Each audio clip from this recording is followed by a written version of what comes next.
My house is small, located in a pretty nice area. I also have the benefit of working from home. My office is a little room on the second floor, and my desk is pushed right up against a window that looks out onto the front yard. I enjoyed having it open for some fresh air and to see the view on nice days.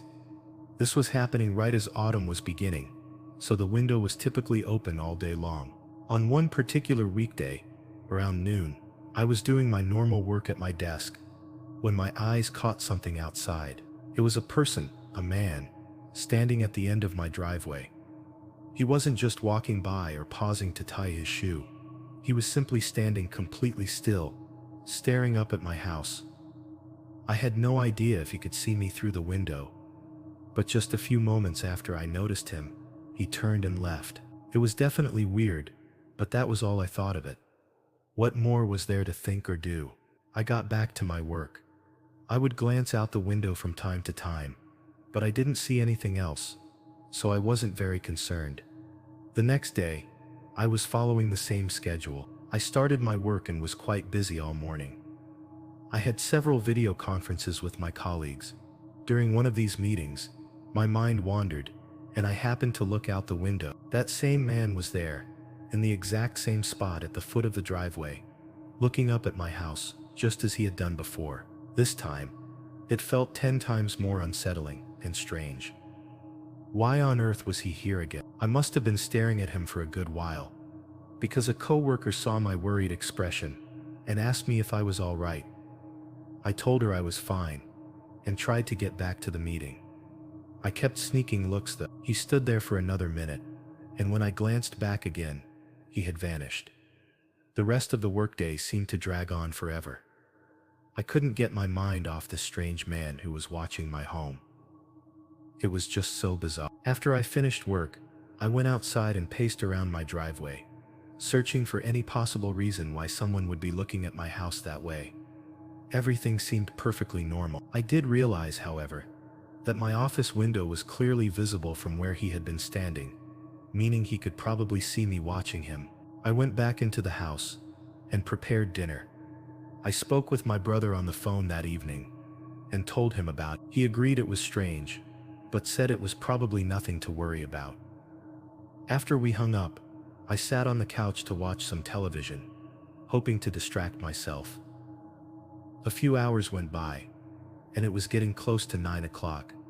I had the TV volume low because I was starting to feel sleepy. Because of the quiet, I was able to hear what sounded like footsteps just outside my home.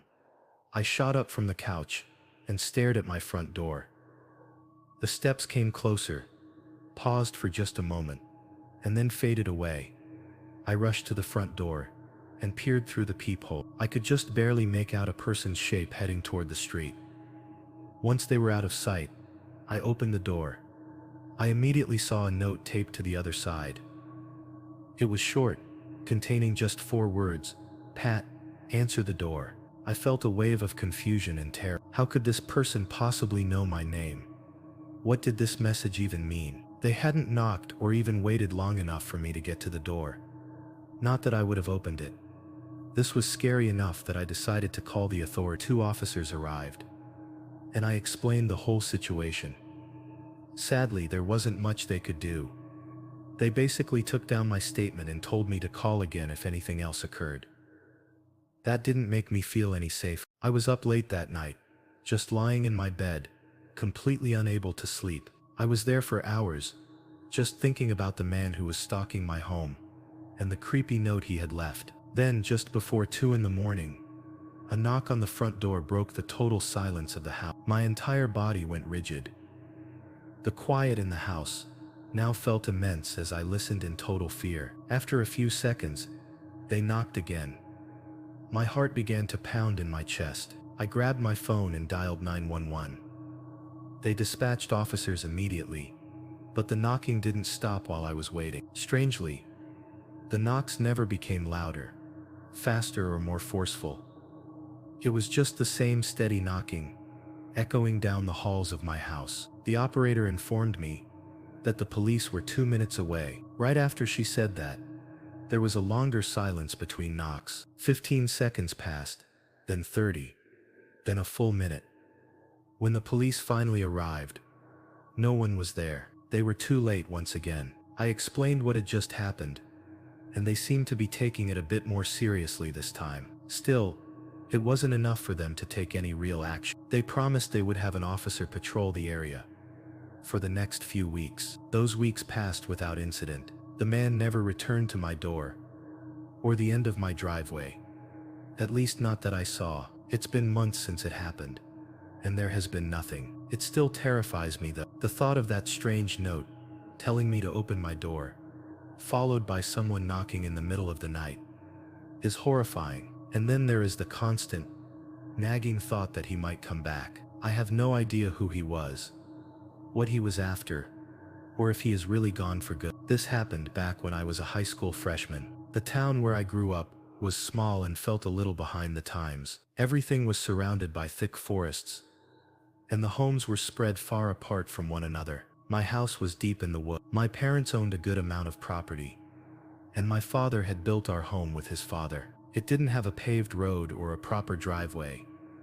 It was more like a long dirt path. Because of this, the school bus couldn't stop at our house. I had two choices: walk a mile to my friend's place to catch the bus there, or just walk the extra mile directly to school. I almost always chose to walk the entire way. It seemed like a completely normal day. I was making my way down the path from my house, enjoying the quiet morning sounds of the forest, when I saw a car parked up ahead. It wasn't my parents' car, and I didn't recognize it as belonging to anyone I knew. It was just sitting right there on the path. This path led only to our house, so it was very strange for someone to be there. I don't think I had ever seen a random vehicle on it before. I felt a little uneasy as I got closer. I could see a woman sitting inside. She seemed to be in her late 30s or early 40s, with deep dark circles under her eyes and messy black hair. She looked over at me, but I quickly dropped my gaze to the ground. Even so,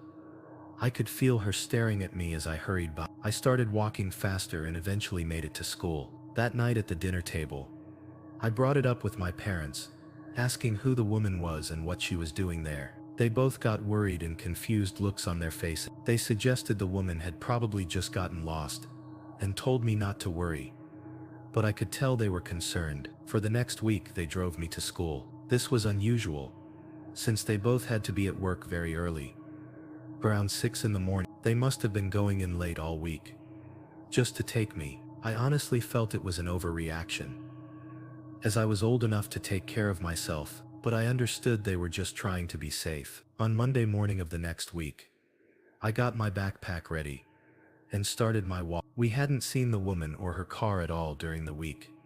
My parents drove me, so I really wasn't thinking about it anymore. But this time, when I reached that same area in the woods, she was there once more, sitting in her car watching me. I felt my heart jump into my throat. This was no longer a coincidence. She had appeared twice on a trail that was basically our private driveway, in the very same spot, and only on days when I was walking by myself. I decided to cut through the trees instead of walking past her car. I took a few steps off the path, and the woman immediately saw me. She started her car and drove it a little closer to where I was. I tried to act like I didn't see her and just walked faster into the woods. I heard her car door swing open and the sound of her footsteps on the dry leaves behind me. Then she spoke my name, my full name, in a voice that was strangely calm and affectionate. I glanced back at her.